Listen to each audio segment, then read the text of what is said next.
Ronald, can you talk a little bit about your first scrimmage? You're against a different opponent. It's got to be nice playing an opponent as opposed to your own team for a change.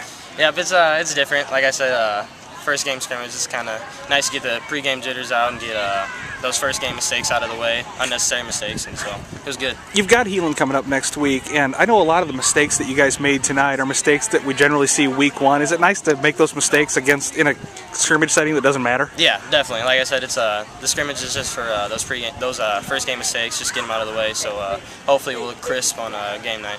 You had a lot of bursts of speed out there. Have you gotten faster over the summer? Yeah, I'd like to think so.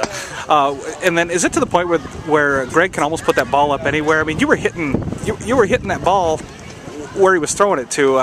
Can you talk a little bit about, are those design plays? He puts it up and you see where it's at and go to it? Yeah, those are post routes actually. Coach tells him to throw it high and far, and I just have to run underneath it. And then how soon do you see it leave his hand, or do you look up when you know it's No, I look up after 12 yards. I make my cut at 12, and then I look for the ball. If it's not in the air, then I put my head down and keep pumping. But if it is, then I find it and make a play. What do you think of LeMars DBs guarding you? They were a good opponent. Good opponent. Comparable to anybody you saw last year? Not necessarily.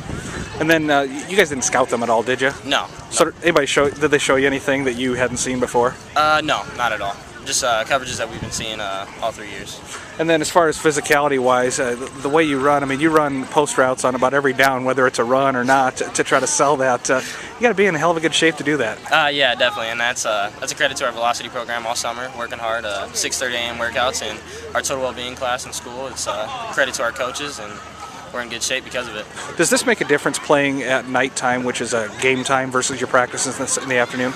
Yeah, I think so. Nighttime, sun kind of dies down a little bit. You feel a little bit better, and it's kind of cool playing underneath the lights. So.